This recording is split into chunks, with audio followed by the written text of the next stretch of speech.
오늘도 하루의 첫 시간 우리 하나님 앞에 성별해드리는 여러분 모두에게 우리 하나님께서 주시는 은혜와 또 사랑과 능력이 오늘도 함께 하시기를 주님의 이름으로 간절히 축원합니다. 오늘은 출애굽기 13장 17절부터 22절 이 말씀을 중심으로 길을 만드시는 하나님, 길을 만드시는 하나님이라는 제목으로 함께 말씀의 은혜를 나누기를 원합니다.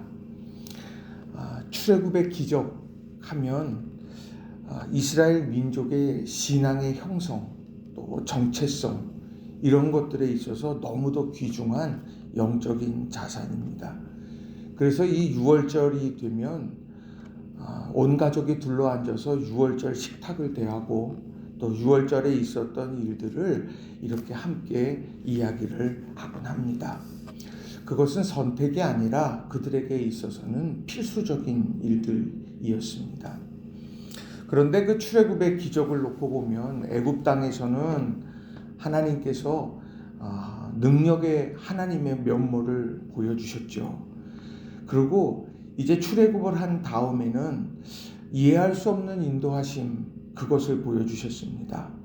18절 말씀을 보게 되면 그러므로 하나님이 홍해의 광야길로 돌려 백성을 인도하심에 이스라엘 자손이 애굽 땅에서 대열을 지어 나올 때에 라고 이렇게 말씀을 합니다. 홍해의 광야길로 돌렸다 이렇게 말씀을 해요. 애굽 땅을 등지고 애굽 땅을 떠나 나와서 약속의 땅으로 갈 때에 이스라엘 민족에게 있어서 그들의 목적지는 약속의 땅이었죠. 그런데 그 약속의 땅으로 바닷길로 쭉 가게 될 걸 기대했는데 그 바닷길이 아니라 홍해의 광야길로 이렇게 가게 되는 것. 그것도 오늘 홍해의 광야길로 돌려서 백성을 인도하셨다.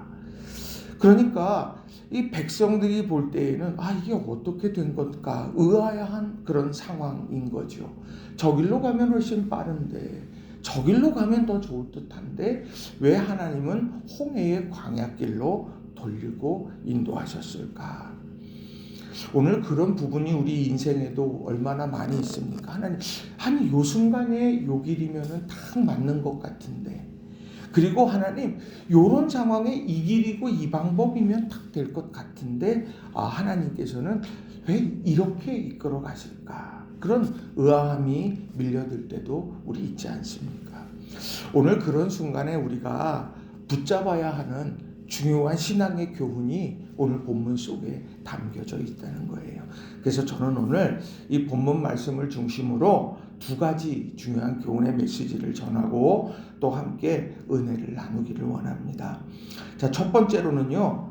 하나님은 길을 안내하시는 분이 아니라 길을 만드시는 분이라는 겁니다.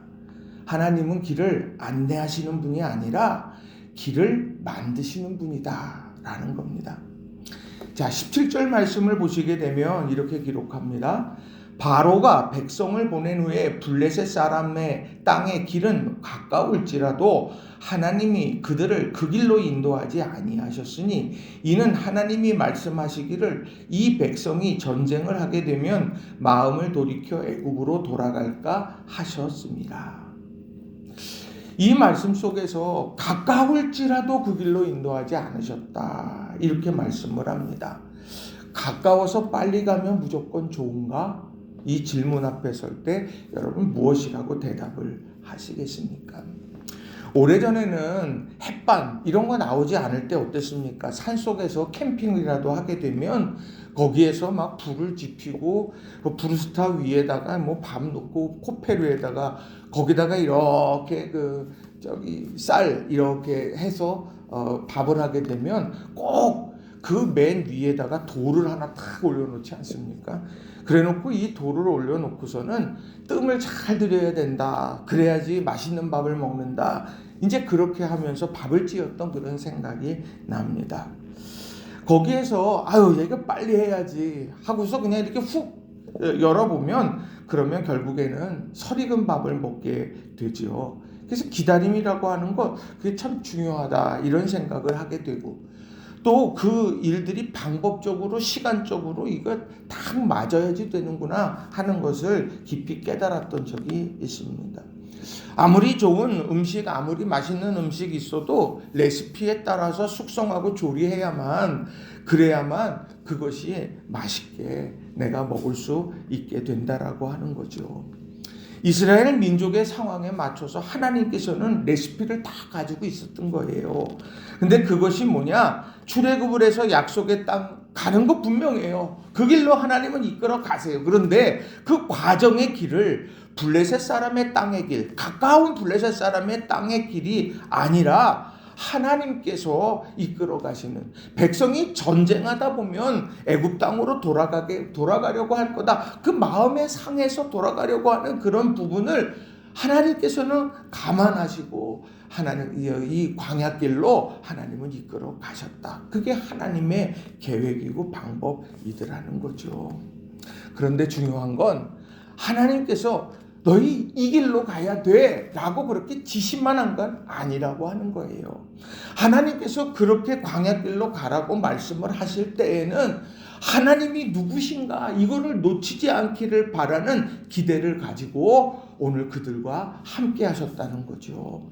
오늘 본문 말씀 22절의 말씀도 보면 낮에는 구름기둥 밤에는 불기둥이 백성 앞에서 떠나지 아니했다. 그 여정을 하나님께서는 동행하셨다고 말씀을 하고 있습니다. 그 동행하시면서 하나님께서 보여주고 깨닫게 하기를 원하셨던 것이 무엇일까요? 저는 그것을 이사야서 43장 19절 20절에서 찾습니다. 세번역 말씀으로 제가 읽어드립니다. 내가 이제 새 일을 하려고 한다. 이 일이 이미 드러나고 있는데 너희가 그것을 알지 못하겠느냐? 내가 광야의 길을 내겠으며 사막에 강을 내겠다.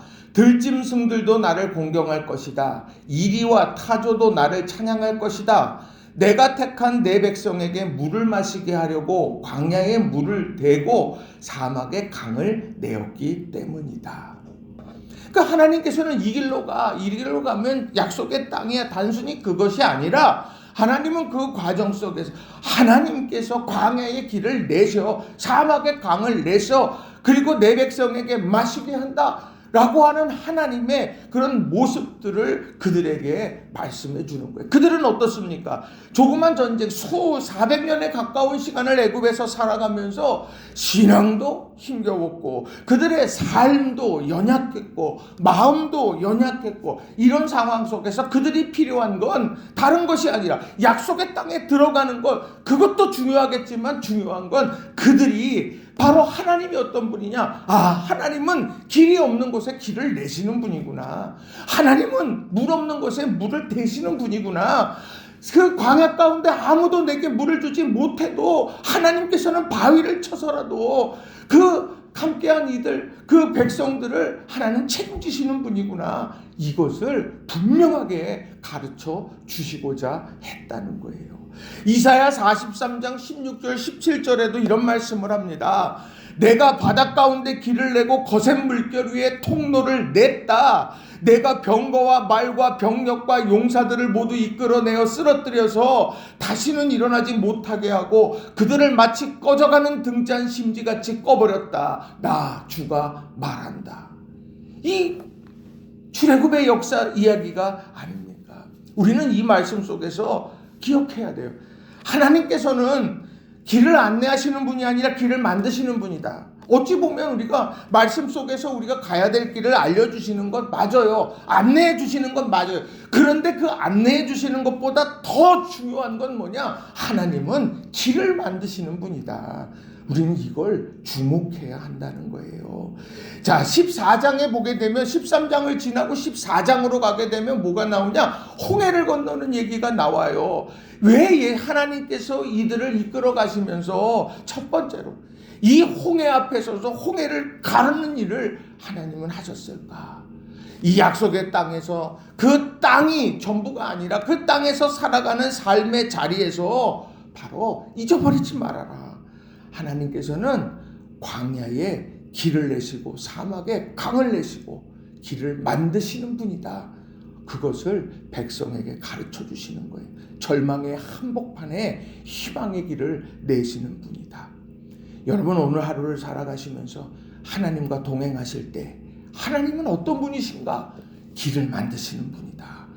하나님은 길을 만드시는 분이다. 이것을 마음에 깊이 새기면서 오늘 하루 승리해가는 우리 성도님들이 다 되시길 주님의 이름으로 간절히 축원합니다. 두 번째로는 하나님의 길을 걸을 때 필요한 백성의 신앙의 자세가 있다는 거예요. 하나님의 길을 걸어갈 때 백성들이 가지고 있어야 될 신앙의 자세가 있다는 거예요. 자, 우리가 어떤 중요한 일들을 하게 될 때 이런 마음가짐 이걸 새롭게 하죠.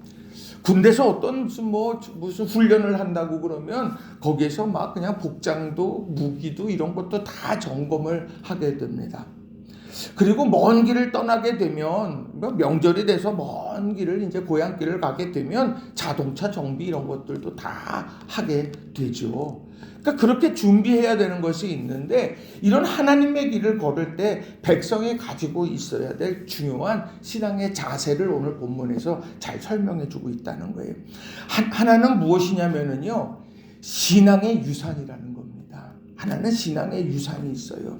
자, 19절의 말씀에 보면 이 출애굽 여정을 해 갈 때에 약속의 땅까지 가게 될 때에 가지고 있었던 것이 있습니다. 그게 뭐냐? 19절을 보시면 모세가 요셉의 유고를 가졌으니 이는 요셉이 이스라엘 자손으로 단단히 맹세하게 하여 이르기를 하나님이 반드시 너희를 찾아오시리니 너희는 내 유고를 여기서 가지고 나가라 하였음이더라.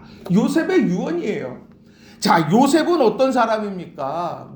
아메리칸 드림 이렇게 말할 수 있는 것처럼 이거 애굽 드림 아닙니까? 애굽에서 꿈을 이룬 사람이에요. 그는 총리 대신으로서 남부럽지 않게 살았고요. 왕의 총애와 신뢰를 받았던 사람입니다.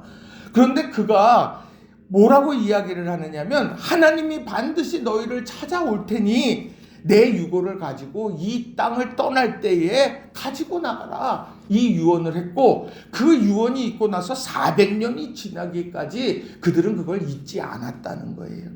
요셉을 통해 보여주셨던 신앙의 유산이 뭡니까?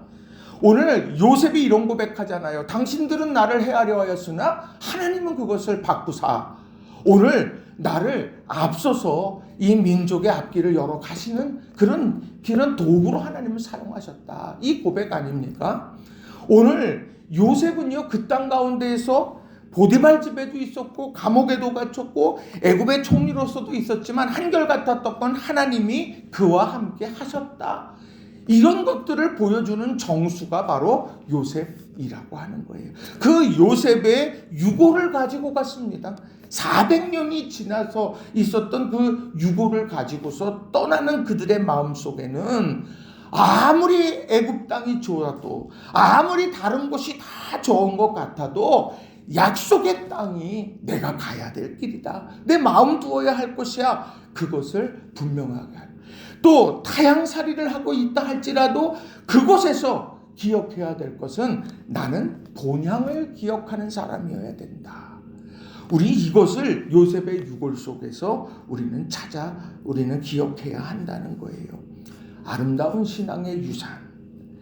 힘들고 어려울 때 주님 앞에 붙들고 기도하고 주님 앞에 예배하면서 하나님께 영광을 올려드리고 내 삶에 하나님께서 기뻐하시는 일들로 채워가려고 하는 그 믿음의 선진들의 신앙의 유산들 하나하나들 그것을 마음속에 새기고 간직하고 살아가야 한다는 거죠. 그게 하나님의 길을 걷는 백성들의 신앙의 모습이라고 하는 겁니다.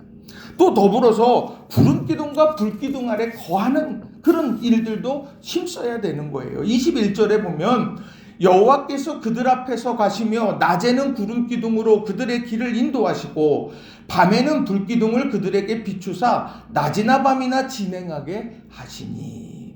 자, 하나님께서 그들의 앞에서 가셨다고 말합니다.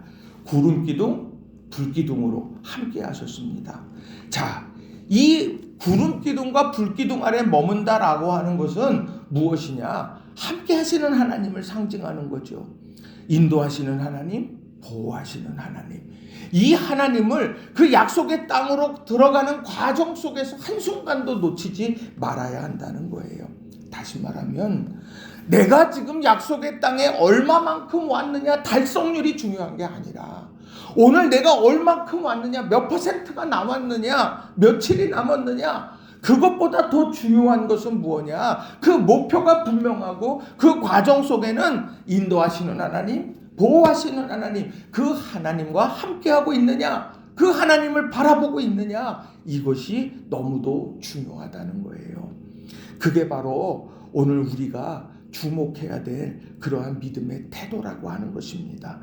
빨리빨리 우리를 나라를 특정짓는 그런 말이죠. 그런데 중요한 건 한 걸음 한 걸음이 하나님과 동행하는 걸음이 되어야 하는 거예요. 예수님께서 십자가의 공생의 사역을 할 때에 하나님과 동행하는 걸 수시로 점검을 하셨죠. 그게 뭐냐? 기도의 자리였어요.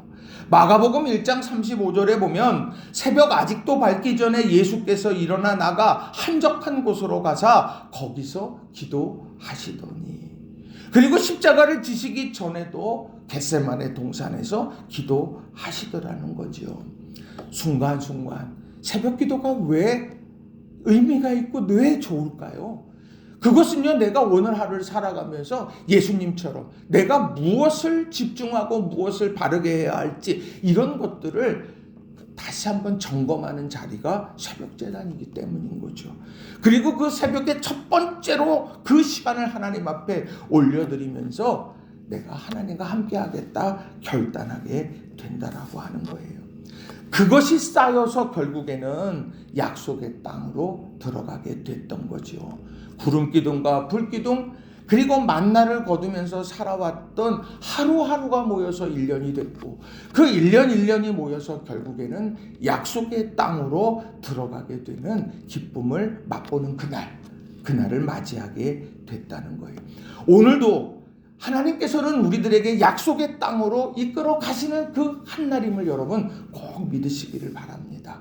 그리고 오늘 하루를 살아가면서 내가 하나님의 그런 구름기둥과 불기둥 아래 거하면서 오늘을 살아가겠다. 내가 머문 자리에서 기도하면서 하나님의 뜻을 구하고 하나님 바라보겠다. 이런 믿음으로 오늘을 살아가는 저와 여러분이 다 되시기를 주님의 이름으로 간절히 축원합니다. 말씀을 정리합니다. 국민일보의 그 겨자씨 묵상에 보니까 이런 이야기가 하나 나와요. SNS에 사진 하나가 올라왔는데 거기에 미국의 콜로라도 공항 바닥에 땅바닥에 아이가 이렇게 누워 있습니다. 그리고는 엄마가 이렇게 스마트폰을 보고 있는 장면이 딱 사진으로 나왔대요. 그래서 많은 사람들이 그 사진을 이렇게 보고는요, 이 여성을 비난했고 여성은 실직 위기까지 놓이게 됐다. 실직 위기까지 처하게 됐다고 그래요. 그런데 이 사진에 그런 안에는 반전이 있었습니다. 그게 뭐냐면 그때 그 사진이 찍혔던 당시에 콜로라도 공항에 통신 시스템이 마비됐고 승객들은 공항에 갇혀서 하염없이 비행기를 기다리고 있었다고 합니다. 20시간 동안 아기를 안고 있던 여성이 이제 팔에 힘이 빠지고 지친 거예요. 그러다가 이제 가족들에게 걱정하지 말라고 연락을 해야 했고 또 아이를 떨어뜨릴지도 모를까 걱정이 돼갖고 그 아이를 잠깐 땅바닥에다가 놓고는 이 스마트폰으로 연락을 하고 있던 차라는 거죠. 그런데 한 남성이 몰래 그 사진을 찍었고 자기 멋대로 판단해서 그걸 SNS에다가 올려버렸다고 하는 거죠. 그 사진 한 장 때문에 여인은 몰지각한 여인이 됐고 직장을 잃을 위기에 처했던 겁니다. 우리 눈에 비치는 순간의 모습으로 판단하게 되는 우를 보여주고 있는 거예요. 그러고 보면 성경에도요, 엘리 제사장이 한나가 정말 통곡하며 기도하고 있는데 언제까지 술에 취해 있을 거냐 이렇게 이야기하고 포도주를 끊어 이렇게 이야기를 했다. 성경은 그렇게 기록하죠. 이 말이 한나에게 얼마나 큰 상처가 됐을까. 오늘 내가 하나 딱 보여지는 그 단면으로 모든 걸 판단하는 그런 세상을 우리는 오늘도 살아간다는 거예요. 그런 연약함이 우리에 있어요. 그런데 그런 연약함이 있는 우리들에게 하나님 말씀하시는 거예요. 아니 조금 문이 닫혀 있어. 그럼 하나님 나 사랑하지 않는 것 같아. 하나님 나 포기하신 것 같아. 하나님은 나 관심 없는 것 같아. 아니요. 하나님은 길을 만드시는 분이다. 하나님께서는 오늘 우리들에게 신앙의 유산을 네 가슴 속에 새기고 있느냐? 그리고 너는 오늘도 구름기둥과 불기둥 아래 그 한 날 하루 한 시간을 머물러서 살아가고 있느냐? 이 질문 앞에 우리 서라고 말씀하시는 거예요. 그래야 오판하지 않고, 그래야 우리들이 착각하지 않는다는 거죠. 여러분 이걸 꼭 기억하시고 오늘도 그 선하신 하나님의 역사와 손길과 능력이 인도하심이 우리와 함께 있다. 이걸 기억하고 승리해가는 우리 성도님들 다 되시기를 주님의 이름으로 축원합니다. 기도하겠습니다.